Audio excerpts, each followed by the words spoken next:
नमस्कार प्यारे बच्चों।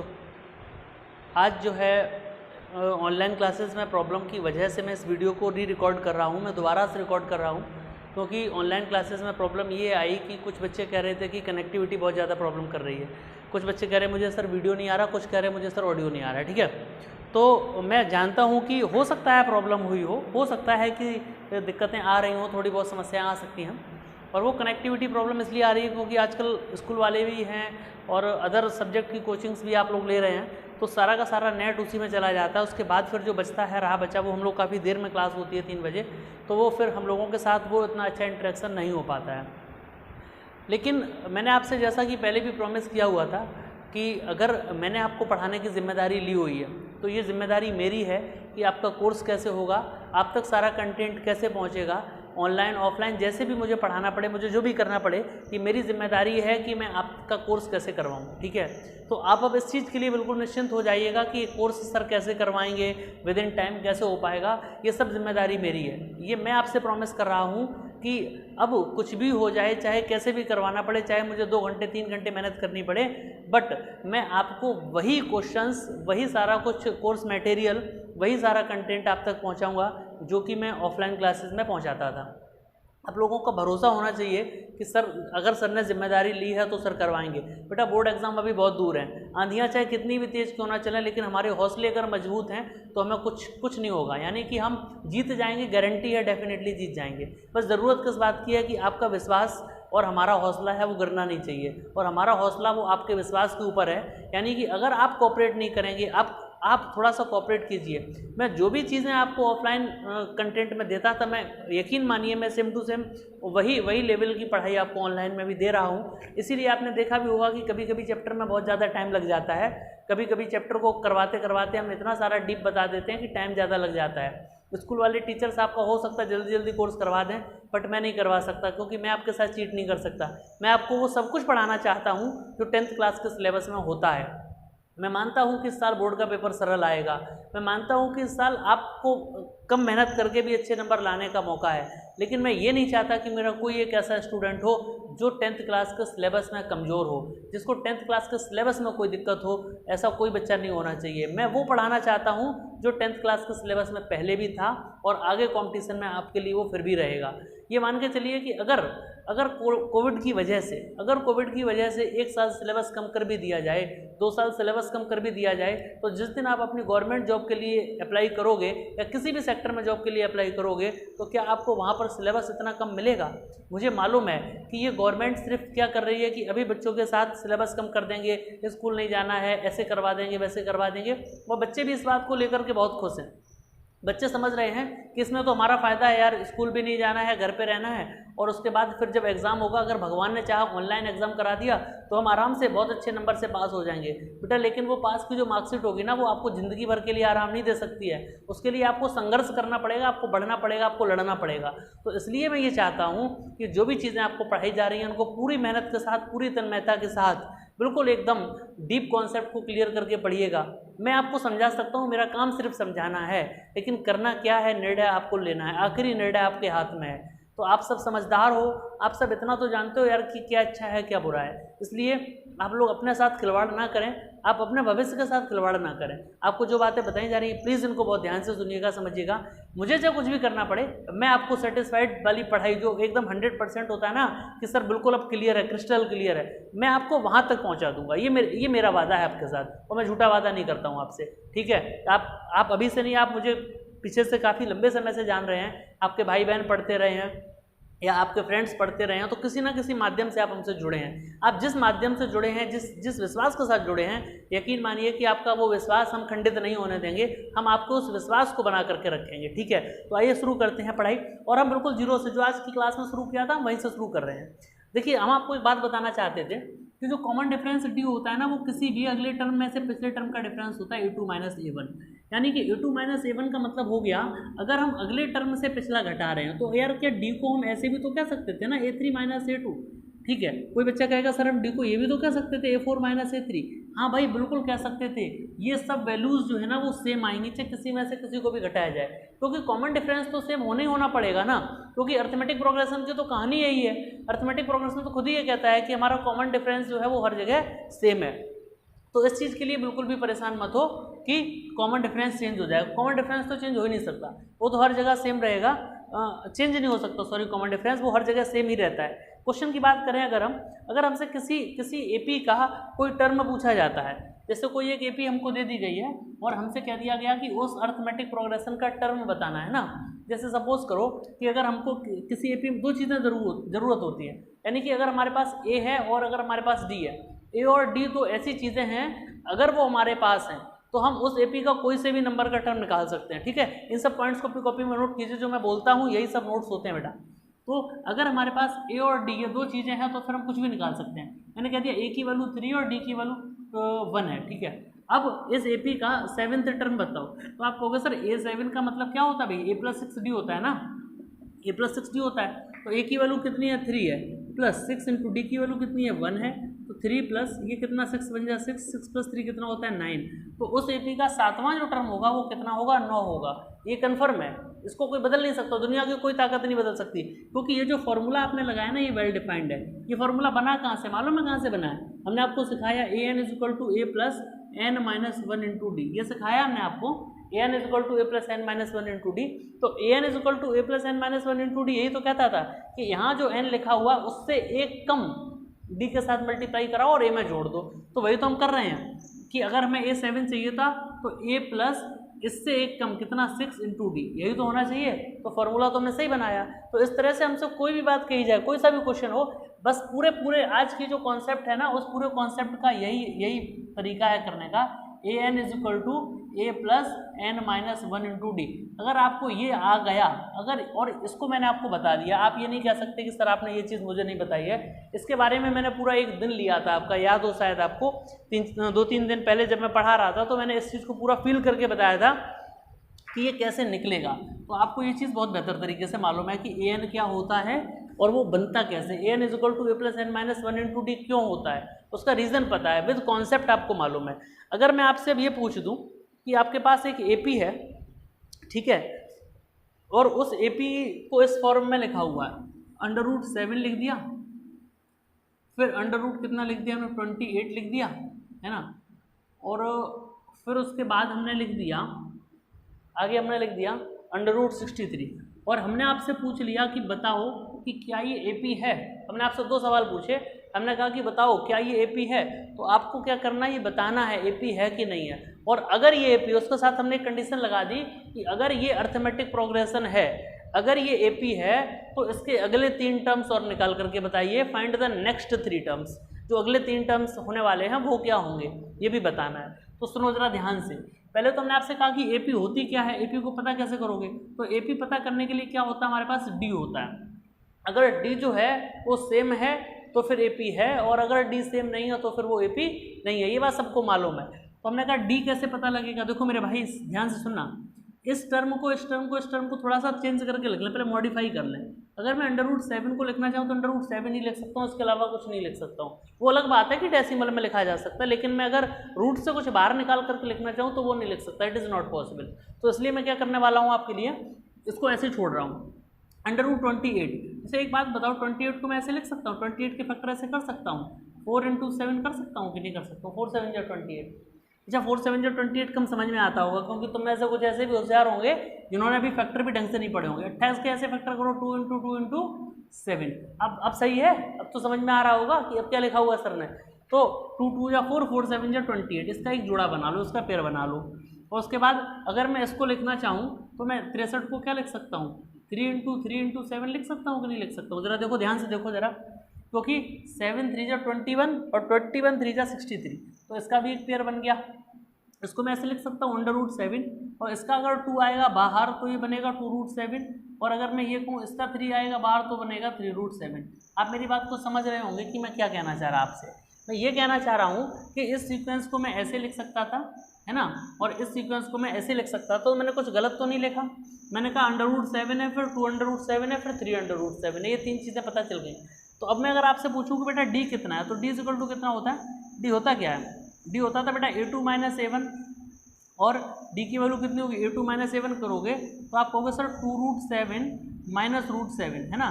तो डी = क्या होगा, 2√7 में से √7 गए तो कितने बचे, भैया 2 रूट 7 थे, एक रूट 7 चला गया तो कितना बचा, रूट 7 ही तो बचा।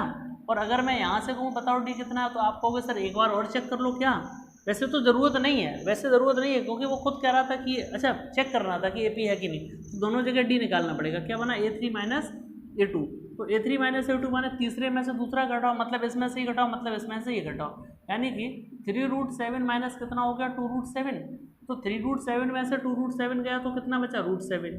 अब यार हमें एक बात बताओ कि ये रूट 7 है और ये भी रूट 7 है, दोनों जगह डी सेम आ गया, आगे तो चेक ही नहीं करना क्योंकि 3 ही टर्म थे तो 2 ही बार तो अंतर निकल सकता था। तो डी की वैल्यू कितनी आई, रूट 7, डी की वैल्यू कितनी आई, रूट 7। दोनों जगह डी की वैल्यू रूट 7 आई, मतलब दोनों जगह डी की वैल्यू सेम आई। और अगर डी की वैल्यू सेम आई हो तो क्या कहोगे, सबसे पहला आंसर क्या हो गया कि yes it is an AP। पहला आंसर क्या है, yes it is an AP। क्या है कि AP है।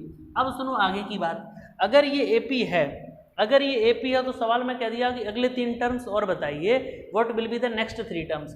तो देखो मेरे भाई, अगले 3 टर्म्स बताने हैं हम लोगों को, तो आप एक बात बताओ कि जो रूट 7 है D, अगर वो इसमें जोड़ दिया जाए तो अगला टर्म मिल जाएगा, फिर जो है उसमें जोड़ दिया जाए फिर अगला टर्म मिल जाएगा, और फिर जो है उसमें फिर रूट 7 जोड़ दिया जाए तो फिर अगला टर्म मिल जाएगा।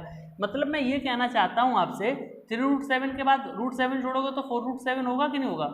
अच्छा किसी को दिक्कत हो तो मैं करके दिखा देता हूँ कि 3 रूट 7 और प्लस रूट 7, मतलब 3 रूट 7 प्लस रूट 7 का मतलब 1 रूट 7, तो कितना हो गया 4 रूट 7, ठीक है। और फिर इसमें रूट 7 जोड़ दो तो क्या कहोगे 5 रूट 7, ये तो कहोगे। हर बार रूट 7 जोड़ते जा रहे हो, तो 4 रूट 7 है, फिर 5 रूट 7 है, फिर कितना आएगा 6 रूट 7 है। तो यही तो टर्म्स आएंगे ना हमारे पास, जो टर्म्स आने लग रहे होंगे वो यही तो हो रहे होंगे। तो 3 टर्म अगले और चाहिए तो एक ही हो गया, दूसरा ही हो गया, तीसरा ही हो गया। लेकिन अगर आप ऐसे लिख करके आए तो हो सकता है कि टीचर आपके नंबर काट दे। उसका कारण है, उसका रीज़न है कि आपसे क्वेश्चन इस भाषा में दिया गया तो आंसर भी आपको इस भाषा में नहीं देना, आंसर भी आपको उसी भाषा में देना पड़ेगा। अब आप एक काम करो, सरल तरीका बताएं हम आपको कि जो ये 4 है जब ये अंदर जाएगा तो 16 बनेगा कि नहीं बनेगा, क्योंकि 4 बाहर एक बार है तो अंदर जाके तो 4 × 4 बनाएगा। जैसे यहाँ पे अंदर जब यहाँ बाहर 2 एक बार था तो अंदर गया 2 बार हो गया, यहाँ 1 बार 3 था अंदर गया तो 2 बार 3 हो गया।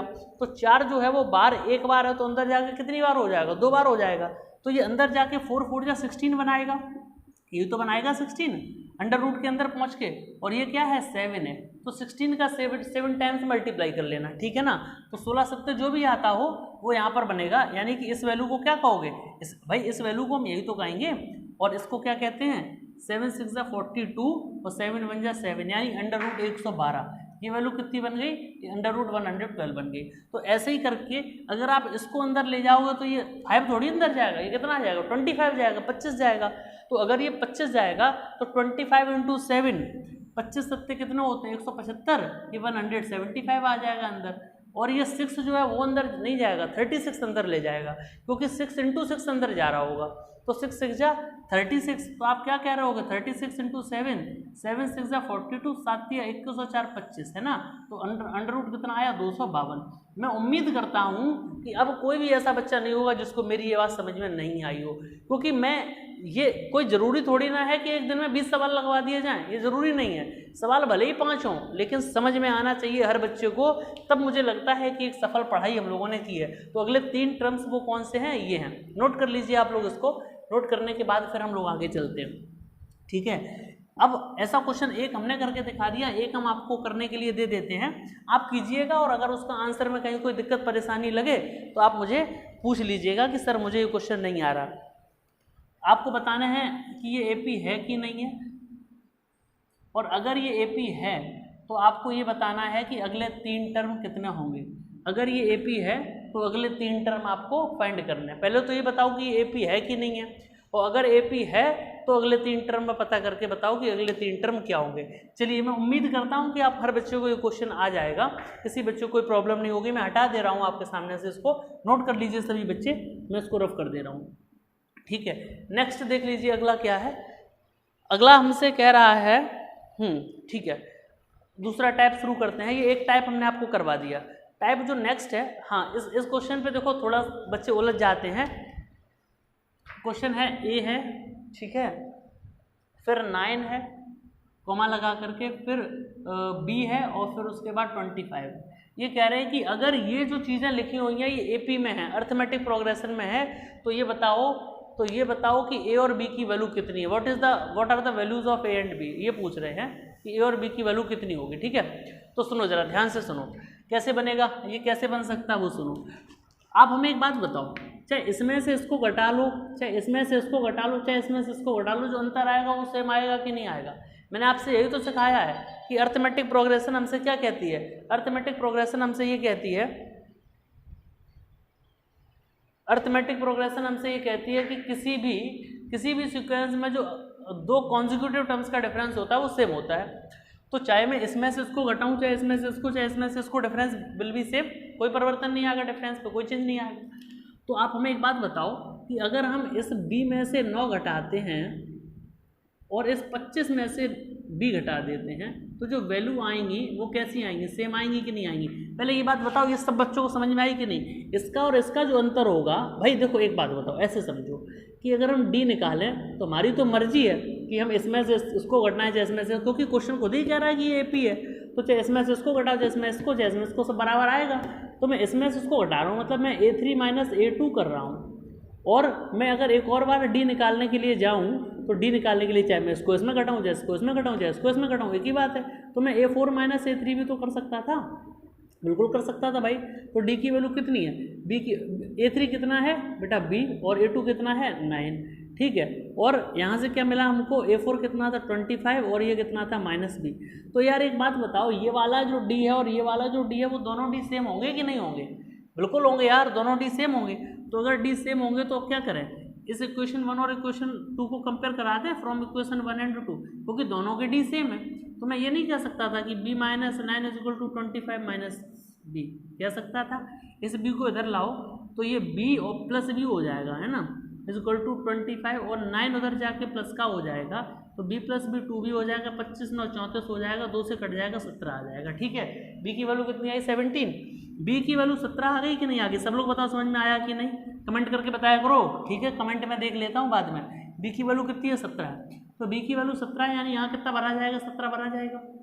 अच्छा अब सुनो, अगर b की वैल्यू 17 है, अगर b की वैल्यू 17 है तो d निकल आएगा, अब क्योंकि इसमें से इसको घटा दो तो d पता चल जाएगा, ठीक है ना। अगर b की वैल्यू 17 यहाँ डाल भी दोगे डायरेक्ट इक्वेशन नंबर 2 में, या इक्वेशन यहाँ पे डाल दोगे, कहीं पे भी डाल दोगे तो पता चल जाएगा।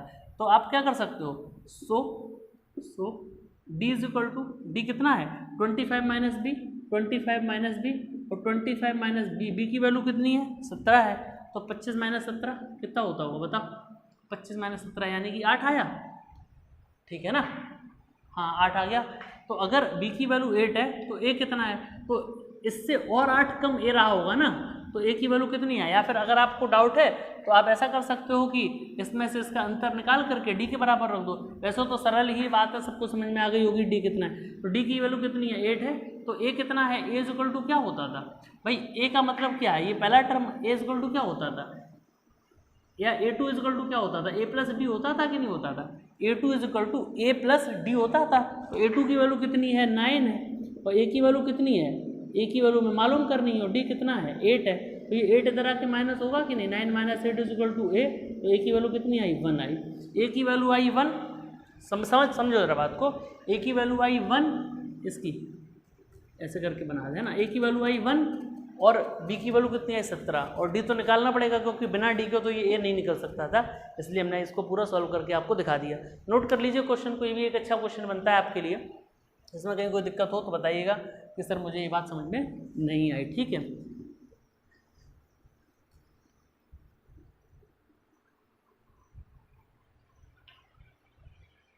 नेक्स्ट देखिए, और कुछ चीज़ें देख लीजिएगा। अगर हम कभी किसी क्वेश्चन का कॉमन डिफरेंस दे दें और फर्स्ट टर्म दे दें, तो फिर आपको कोई भी टर्म पूछा जाए तो बता सकते हैं। मुझे लगता है कि अब हर बच्चा बता लेगा, आराम से बता लेगा, इसमें कोई ऐसी खास भारी मुसीबत नहीं है कि ना बता पाओ। तो एक क्वेश्चन है कि find the nth term of an AP, एक AP दी गई है, उसका nth टर्म बताना है और 16th टर्म बताना है, ठीक है। क्वेश्चन ये है, find nth and 16th term of an AP, एक AP दी गई है, उसका nth टर्म बताना है, मतलब nवां टर्म कितना होगा, और 16th टर्म और 16वां टर्म बताना है, ये दो चीज़ें बतानी है। AP अपनी ये दी गई है, 3 है, 5 है, 7 है, 9 है, 11 है, डॉट डॉट डॉट, ठीक है। मतलब मैं ये कहना चाहता हूँ कि इस AP का इस सीक्वेंस का nवां टर्म कितना होगा। तो an इज इक्वल टू क्या होता था, nवां टर्म माने an a plus n minus 1 into D. देखो मास्टर फॉर्मूला है वो ऊपर लिखा हुआ है ना।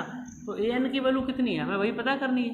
a की वैल्यू कितनी, a क्या होता था यार बताओ मुझे, फर्स्ट टर्म कितना है 3 है, यहाँ से देखो डायरेक्ट n माइनस 1 इंटू, और d कितना है, d क्या होता था, d जो होता था कॉमन डिफरेंस ही होता था। जब वो कह रहा है कि AP है तो कहीं से भी निकाल सकते हो कॉमन डिफरेंस। तो 5 माइनस 3 कितना हो गया, 2 हो गया।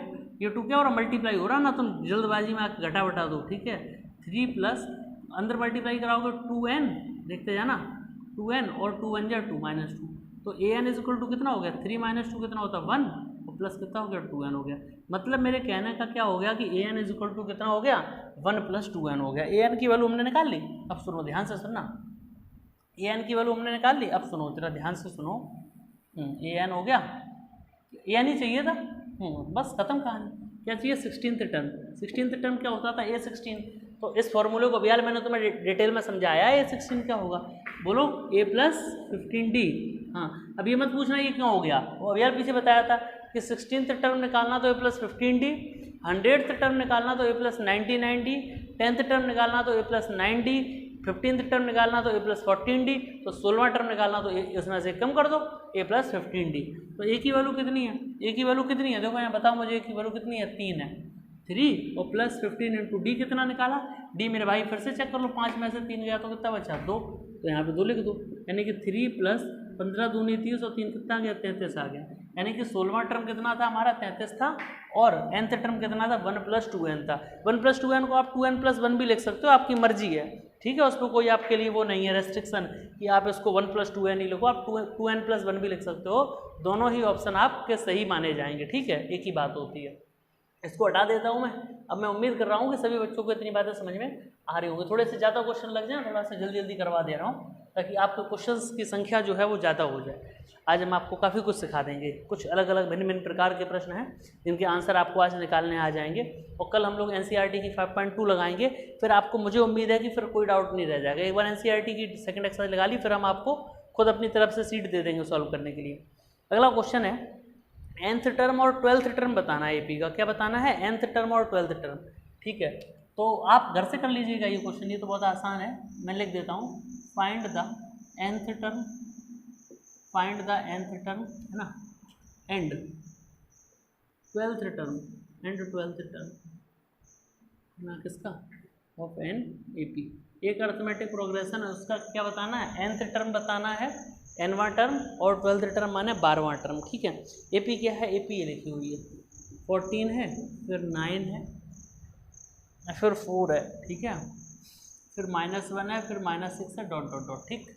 अब समझो जरा बात को, नहीं कर पाओगे हैं, चलो यार कोई बात नहीं, नहीं कर पाओगे तो मैं कर दे रहा हूँ, है दिक्कत हो सकता हो रही हो अभी थोड़े दिन। अभी हम आपको पूरी की पूरी सीट देंगे करने के लिए, तब आप वो सीट को सॉल्व करना सीख लीजिएगा। अभी मैं आपको जितने भी क्वेश्चन करा रहा हूँ उनको नोट्स में लिख लीजिएगा आप अपने, बहुत काम में आएंगे यार। ये यही सब क्वेश्चंस हैं जो बनते हैं आपके, बेसिक्स यहीं से बनता है। nth टर्म बताना है, मतलब an, और 12th टर्म यानी कि A12। आप एक बात बताओ, SAP के लिए a कितना है, 14। देखो किसी भी AP में दो चीज़ें पता चल जाए, क्या क्या, A और D। अगर A और D पता चल गया तो समझ लो तुम राजा बाबू हो, तुम्हें सब आता है, कुछ कोई दिक्कत नहीं है फिर। तो यार एक बात बताओ, A कितना है 14, और D कितना है, D क्या होता है A2 माइनस A1 यानी कि 9 माइनस 14 लिख दें, हैं A2 माइनस A1 यानी कि D इज इक्वल टू कितना हो गया 9 माइनस 14, तो D इज इक्वल टू कितना हो गया माइनस का 5, D is equal to minus का 5। दो बातें निकाल ली, A और D निकाल ली, अब बस खत्म क्वेश्चन, कुछ नहीं। अब क्या चाहिए हमको, AN चाहिए। क्या होता था A plus n minus 1 into D, तो AN इज इक्वल टू क्या हो गया A प्लस, सॉरी A की वैल्यू कितनी है 14 plus n minus 1 into D कितना है -5 है, -5 का इधर गुणा करवा देना, मल्टीप्लाई। तो AN इज इक्वल टू 14, ऐसा करो माइनस के 5 का n में होगा तो माइनस का 5n बनेगा, और माइनस के 5 का -1 में होगा तो माइनस प्लस का 5 बनेगा। तो AN इज इक्वल टू कितना बन जाएगा, ओवरऑल बनेगा कितना ही पता है, 14 5 19 -5n, यही चाहिए था ना हमको। AN निकल आया 19 माइनस 5n। अब क्या चाहिए था 12वां टर्म, है ना, a12 चाहिए था, क्या होता होगा बेटा a + 11d। इस बात में शर्माना मत बिल्कुल भी, अगर पता ना हो तो लिख देना कमेंट में कि सर मुझे नहीं मालूम है, ठीक है। मैंने इस बात को और डिटेल में समझाया, a + 11d, a12 का मतलब a + 11d, a का मतलब कितना है यहाँ से बताओ 14, 14 + 11 इंटू डी की वैल्यू कितनी है -5, ठीक। देखो 14 11 5 जा 55, तो माइनस का 55 हुआ कि नहीं हुआ बताओ, ठीक है। 55 में से 14 गए कितने बचे 41, वो भी माइनस के 41। चेक करो यही आंसर आएगा आपका। आप लोग भी अपनी कैलकुलेशन किया करें मेरे साथ साथ, अगर कहीं कोई मिसमैच हुआ करे तो मुझे कमेंट में लिख दिया करें कि सर आपका गलत है, मेरा गलत है, किसी दोनों में से किसी एक का गलत है। आपका गलत होगा, मेरा क्यों गलत होगा भाई, मैं तो सही करता हूँ।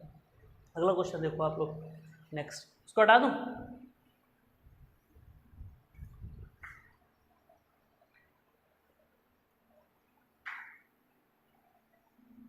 पता है प्रॉब्लम क्या, वीडियो बनाने में प्रॉब्लम नहीं है, मैं 4 घंटे पढ़ाता रहूँगा, ऐसी कोई दिक्कत नहीं है। वीडियो को एडिट करके अपलोड करने में यार बड़ी प्रॉब्लम आती है, तो इसलिए एडिटिंग वाला जो मामला है ना वो बड़ा कठिन लगता है। क्वेश्चन है find 105th term of an AP. क्या करना है 105th टर्म बताना है एपी का। एपी क्या है 4, 4.5, 5, 5.5, ठीक है। इस एपी ये आगे चलती चली जा रही है, कहीं ना कहीं इसका कौन सा टर्म आएगा, इसका 105वां टर्म आएगा। तो जो 105वां टर्म होगा वो कितना होगा ये पूछ रहे हैं, सवाल ये पूछ रहा है कि what will be the 105th term of this AP. तो 105th टर्म कितना होगा वो बताना है। तो देखो मेरे भाई यहाँ से बताओ इस एपी के लिए a कितना है बता सकते हो, 4 है पहला टर्म, और d कितना है, d कितना होता है, इसमें से उसको घटा लो पता चल जाएगा। तो 4.5, 4 से 1 बटा 2 में से कितना गया 4 गया, तो ऐसे करके लिख सकते हो 4 दूनी 8 और 1 9 बटा 2 -4/1। तो d इक्वल टू नीचे कितना आ गया 2 आ गया, तो 9 - 8, तो d की वैल्यू आ गई 1/2। देखो एक ये और एक ये, 2 चीज़ें पता होनी चाहिए, बस कुछ भी निकल सकता है। 105वां टर्म चाहिए, इसको क्या कहते हो a 105, इसकी वैल्यू कितनी होती है a + 104d, एक कम करके जोड़ दिया जाता है d के साथ, है ना, गुणा करके a। तो a कितना है 4 + 104 गुणा 1/2, मानते हो कि नहीं मानते हो। d की वैल्यू 1/2 डालोगे, ये कट जाएगा 2 से, कितनी बार 52 बार 52 टाइम्स, तो 4 + 52 which is equal to 56। This is the answer. Any doubt, अगर कोई डाउट हो प्रॉब्लम हो तो कमेंट कीजिएगा, अदरवाइज नोट करते रहिए मेरे साथ साथ, ठीक है। तो उसको आप नोट कर लीजिए, ये भी क्वेश्चन आपके लिए अच्छा क्वेश्चन है। मैं हर प्रकार का क्वेश्चन आपके साथ कवर करूंगा, आपको परेशान होने की आवश्यकता नहीं है, मैं हर प्रकार का क्वेश्चन आपके साथ कवर करूंगा। अगला क्वेश्चन देख लेते हैं, है ना। अगला क्वेश्चन कह रहा है फाइंड द 25th। लेकिन अब देखो एक काम करो, एक मैंने कर दिया सेम ऐसे ही आपको दे रहा हूँ, एक करना है आपको। क्वेश्चन है find 25th term, find 25th term of an AP, और एपी क्या है मेरे भाई, find 25th term of an AP. AP है -5/2 0 5/2, ठीक है। ये एपी ऐसे ऐसे चलती जा रही है। तो इस एपी का क्या बताना है हम लोगों को, कौन सा टर्म बताना है, 25वां। कर लोगे, छोड़ दें आपके लिए, पक्का श्योर, ओके ठीक है, छोड़ दिया। इस क्वेश्चन को आप खुद करना, अगला क्वेश्चन मैं करके दिखा दे रहा हूँ, ठीक है। अगला जो क्वेश्चन है वो मैं करके दिखा दे रहा हूँ, उसको हटा दे रहा हूँ। नोट कर लिया होगा आपने अपनी कॉपी में, नोट कर लीजिए, उसके बाद उसको सॉल्व कीजिए। आंसर जो है, हाँ आंसर के लिए आप मुझे व्हाट्सअप कर लीजिएगा, इसका आंसर पूछने के लिए मुझे क्वेश्चन व्हाट्सअप कर देना, मैं आपको आंसर बता दूंगा, ठीक है। एक और क्वेश्चन है, nth term of an AP is, एक एपी है उसका nth टर्म 5n - 2 है, एक एपी है उसका nth टर्म जो है वो 5n - 2 है। मैं क्वेश्चन पूरा बोल दूँ, एक बार पूरा क्वेश्चन पढ़ देता हूँ ताकि आप अपनी कॉपी में नोट करें। If the nth term of an AP is 5n - 2, find its. 3 चीज़ें बतानी है, फर्स्ट टर्म बताना है, कॉमन डिफरेंस बताना है, और इसका 19th टर्म बताना है। 3 चीज़ें बतानी, ठीक है। तो एक एपी है जिसका nth टर्म कितना है 5n - 2 है, तो लिख दिया 5n - 2।